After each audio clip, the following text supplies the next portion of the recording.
في القرآن المجيد. بسم الله الرحمن الرحيم.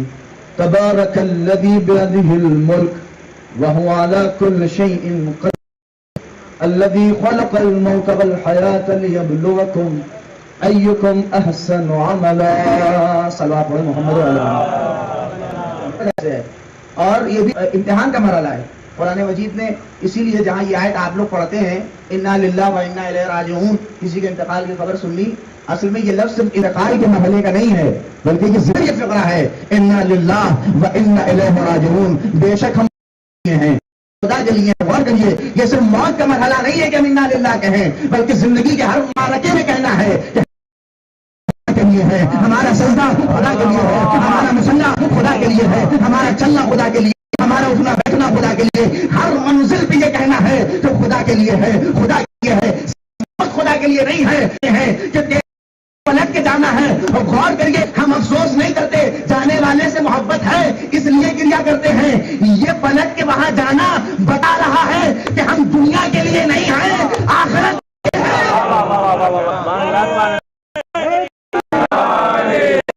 صلوات پڑھ دو محمد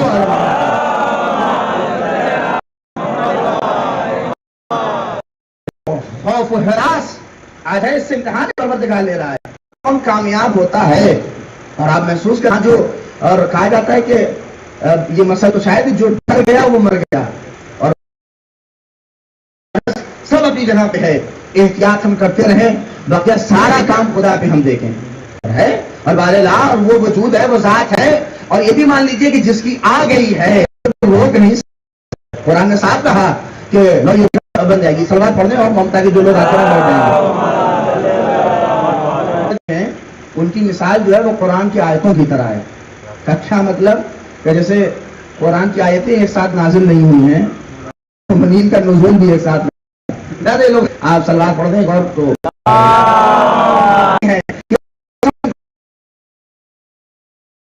ہے حال میں جب جاتے ہیں تو بتائیے کتنی دیر کا معاملہ ہے. قرآن کہہ رہا ہے کتنی دیر کا معاملہ ہوتا ہے. 1 گھنٹے کا امتحان ہوگا، 2 گھنٹے کا امتحان ہوگا، 3 گھنٹے کا امتحان ہوگا. یہ بھی امتحان کی وہ 60 سال، پھر 65 سال، بہت ہوئے 100 سال، بہت زیادہ ہوئے 110 سال، 120 سال، لیکن یہ ساری منزل گاہ ہے. اور اس میں امتحان جو ہوگا ہمارے ہاتھ میں ہے کہ امتحان میں کامیاب ہوتے کتنا اچھے ہو. اب منزل یہ ہے کہ یہ فرشیدہ ہے جنگ کی جگہ ہے، جتنی اچھی تیاری ہوگی. اور علم اصول میں ایک مسئلہ کہی جاتی ہے کل شیء یرجع الی اصلہ، ہر چیز اس کے لیے آیت پھر آگے اولئک اللہ اکبر اولئک صلوات اللہ علیہم، بے شک یہ وہی لوگ ہیں جو یہ عقیدہ رکھتے ہیں انہی پر خدا کی صلوات ہوتی ہے، انہی پہ خدا کا ورد ہوتا ہے، انہی پہ خدا صلوات بھیجا ہے. اولئک صلوات اللہ علیہم، انہی پہ خدا کی صلوات ہوتی ہے اور انہی پہ خدا کی رحمت ہوتی ہے اور خدا رحمت کی بارش ہوتی ہے. دیکھیے انا للہ منہ سے کہنا آسان ہے، عمل کی منزل میں اترنا بڑا مشکل ہے.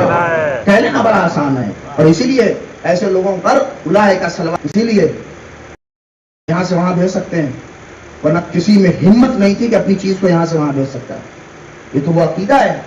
ورنہ آپ انصاف سے بتائیے کہ کتنے جانے والے، کسی کا بھائی چلا گیا، جناب فیضی صاحب کے والد محترم چلے گئے، کل سے آج تک میں کتنے سورہ فاتحہ کی آیتیں تلاوتیں سب کچھ ہوا. ابھی لوگ تلاوت کر رہے تھے، ہم نے بھی کی، سب نے کیا تلاوت. یہ سب کس کے لیے؟ ایسا ثواب کے لیے تو ہے.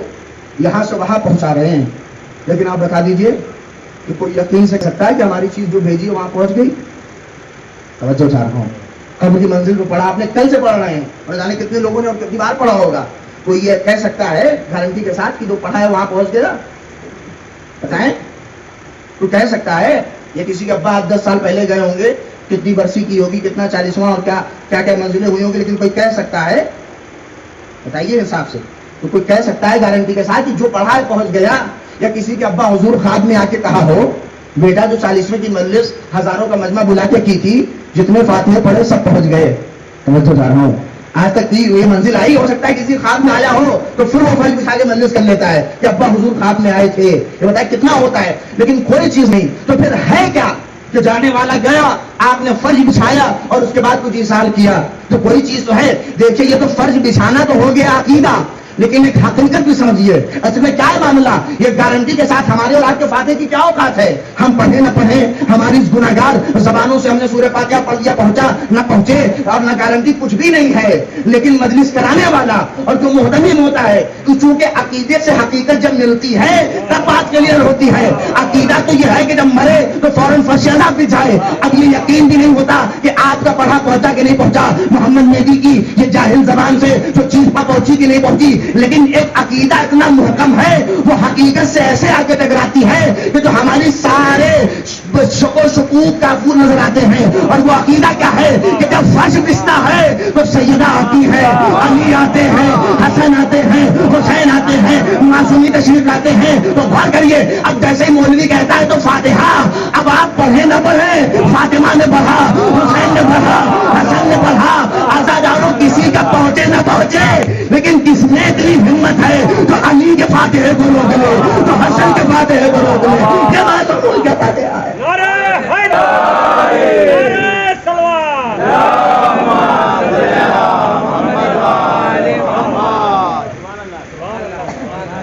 پہنچے نہ پہنچے، جب عقیدت سے حقیقت ملتی ہے تب اصل مسئلہ کلیئر ہوتا ہے. قرآن کی تلاوت، یہ ساری چیزیں اسی پہ منحصر ہیں، انحصار اسی پہ ہے، اور اسی لیے یہ فرض بچتا ہے. ورنہ کسی میں اتنی طاقت اور ہمت نہیں تھی. تو قرآن نے کیا کہا؟ تبارک الذی بیدہ الملک، بابرکت ہے وہ ذات کی جس کے ہاتھ میں ملک ہے. ملک ہے اس کے ہاتھ میں.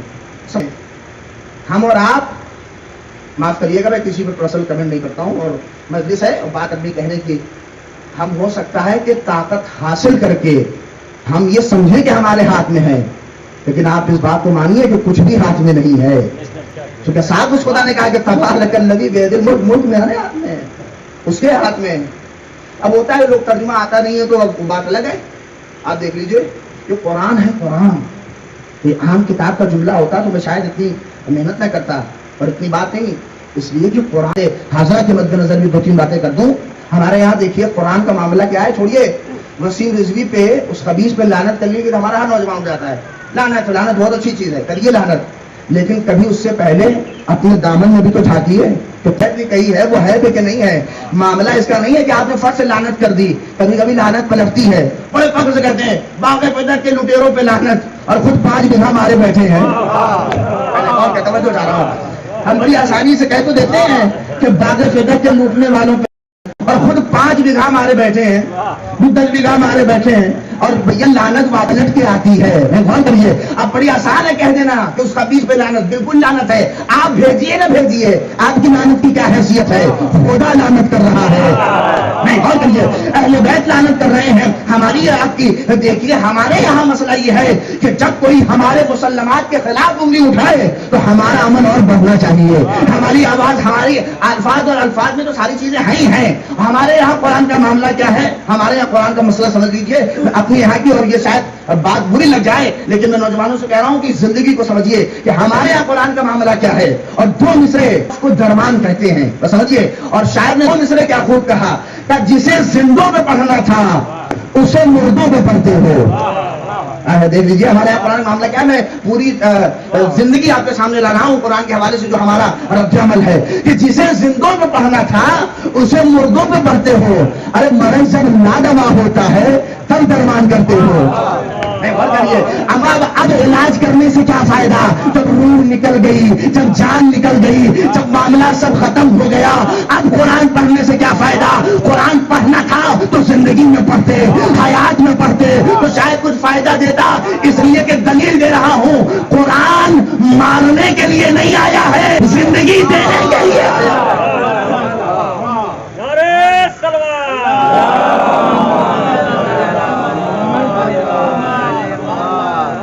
اور اس سے بہتر صلوات پڑھ دیں محمد.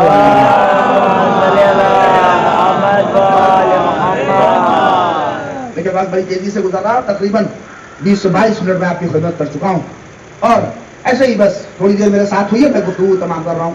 تھوڑی سی گرمی بھی ہے آج، لیکن برداشت کریے، ایک ہی مجلس ہے اور آپ زیادہ پریشانی بھی نہیں ہے، لہٰذا مجھے 2-3 باتیں کہنے کا حق ہے. ہمارے یہاں حال یہ ہے کہ جسے زندوں میں پڑھنا تھا، پورا ماہ مبارک رمضان گزرا ہے، ہم اپنے دامن میں دیکھیں کہ کتنی قرآن کی تلاوت ہم نے کی.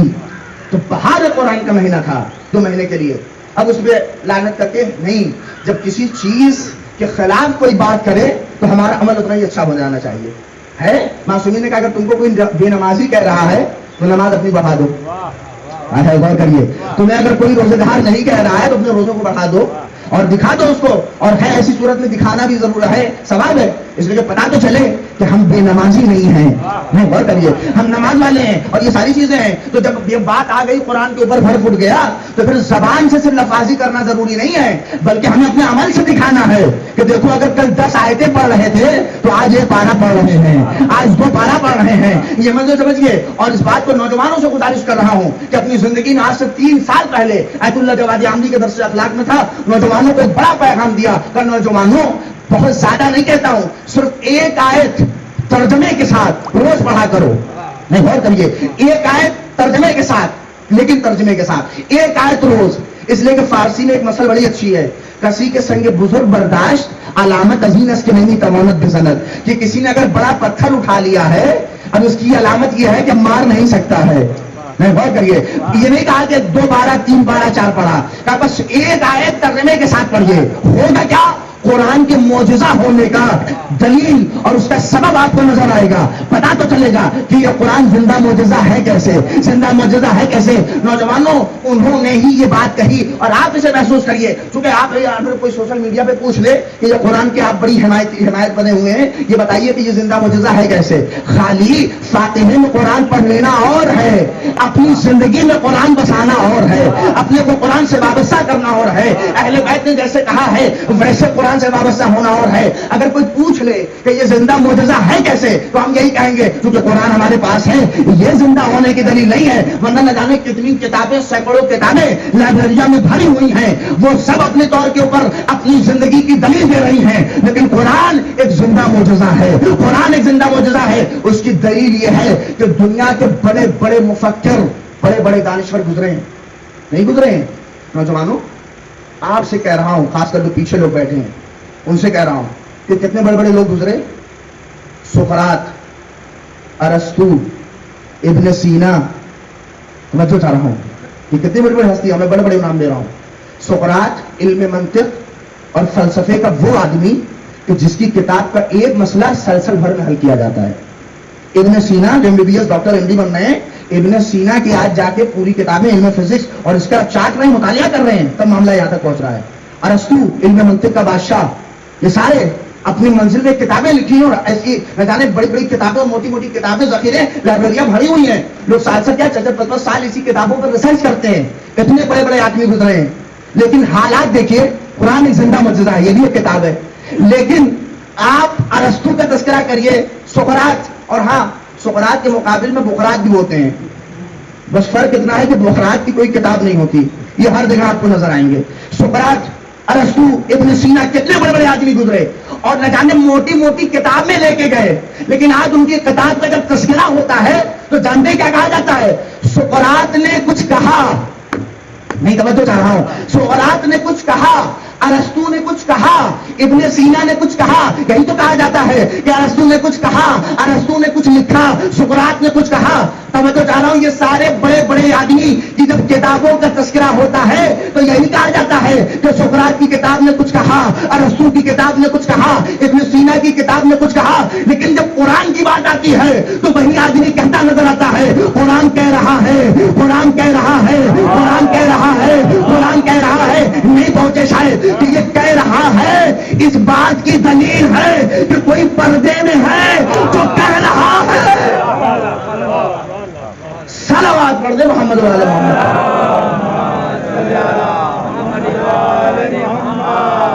ایک اور بلند ترین صلوات ارشاد فرما دے.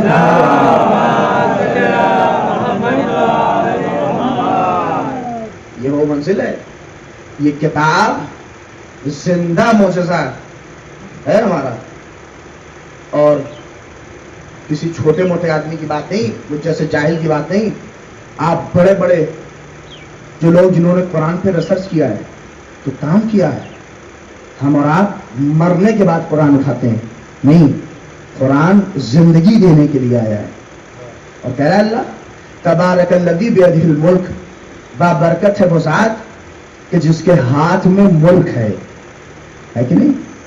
تبارک الذی بیدہ الملک، کہ جس کے ہاتھ میں ملک ہے. غور کریے اس مسئلے کو، ہاتھ میں ملک ہے تو اتنا تو مانیے. اس وسیم رضوی نے کیا یہی کو کہا تھا کہ 21 آیت نکال دی جائے، 24 آیت نکال دی جائے، 25 آیت نکال دی جائے. بہت سے لوگ ہیں جنہوں قرآن کی سمجھ نہیں ہے. ابھی اس سے اگر اسی ملک کا ترجمہ پوچھ لیا جائے کہ قرآن نے جو کہا ہے کہ بابرکت ہے وہ ذات کے جس کے ہاتھ میں ملک ہے، ملک کا مطلب کیا ہے تو جانتے ہیں وہ کیا کہے گا؟ اپنی سوچ ہی پر تو کہہ سکتا ہے، اپنی جتنی عقل ہے، جتنا اللہ نے اسے دماغ دیا ہے اتنا ہی تو کہے گا. اور جو دیا بھی ہوگا اسے اس نے خراب کر لیا ہے سیاست کے چکر میں، دنیا کے چکر میں، دولت کے چکر میں، اس سے زیادہ تو کہے گا نہیں. اگر آپ اس سے پوچھ لیجئے کہ یہاں پہ ملک سے مطلب کیا ہے تو وہ وہی کہے گا کہ یہ ملک سے مراد وہی ملک ہے جو مودی جی کے ہاتھ میں ہے. نہیں، غور کریں، یہ وہی کہے گا کہ جو مودی جی کے ہاتھ میں ہے. لیکن اس خبیث کو کیسے بتایا جائے یہاں پہ ملک سے مراد وہ ملک ہے کہ جس میں مودی جی بھی اس کے ہاتھ میں ہے. نہیں، غور کریں، اس مسئلے پر کر رہا ہوں، جس میں مودی جی بھی اس کے ہاتھ میں ہے. یہاں پہ ملک سے مراد وہ ملک نہیں ہے کہ جس میں آپ سمجھ رہے ہیں. اور ترجمہ ہمارے یہاں پتہ ہی نہیں ہے، قرآن سے وہ واقعیت نہیں ہے ہماری، ورنہ یہ قرآن زندگی دینے کے لیے ہے. اسی لفظ پہ کہہ رہا ہوں، اگر آیت ہٹانے کا مسئلہ ہے میں پھر کہہ رہا ہوں ایک بار کہ لوگ زمینوں میں بیٹھ جائیں گے، بہت جگہ ہے. نوجوان تھوڑا سا ادھر سے لگاؤ، تم لوگ آگے بچوں ذرا تشریف لاؤ، زحمت ہوگی.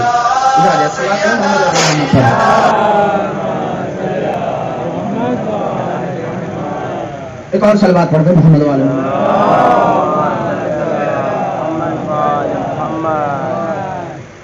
لہٰذا میں بڑی تیزی کے ساتھ، اور یہ وقت جا رہا ہے اور میں بات کر رہا ہوں، اسی ید کے اوپر اگر بحث ہو جائے، ہاتھ کے اوپر جس کے ہاتھ میں ملک ہے، علماء نے تفصیل لکھی ہے کہ سینکڑوں تفسیریں ہاتھ میں ہوئی ہیں.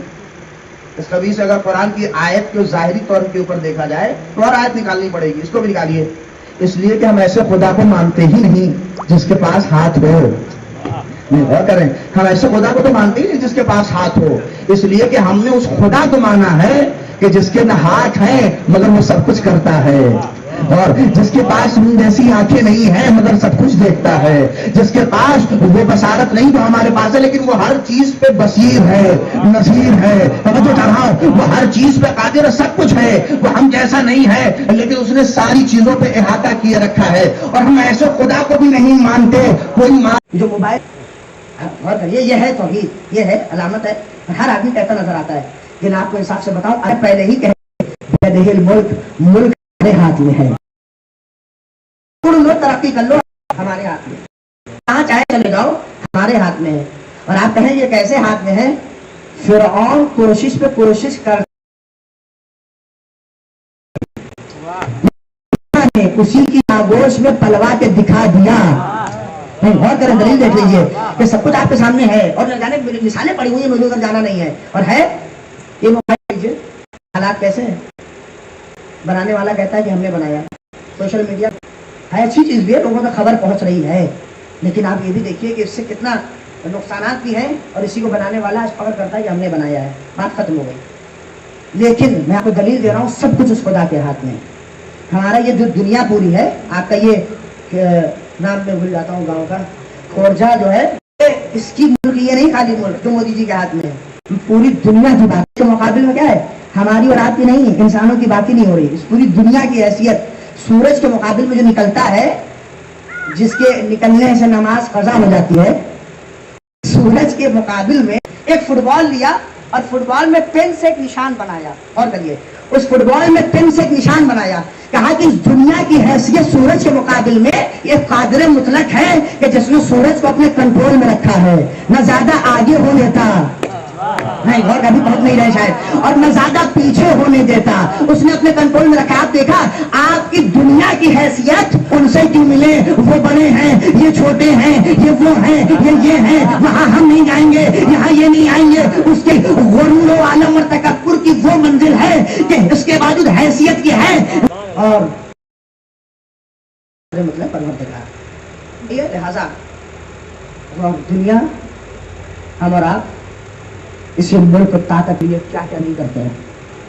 اپنی بھی کہہ رہا ہوں، بڑا ممبر مل جائے، فلاں جگہ کے 40ویں کی مجلس مل جائے، جنگی پورا کا ممبر مل جائے، وہاں کا ممبر مل جائے، سب کچھ سارے گھر ہے، حیثیت نہیں ہے ہماری اور آپ کی.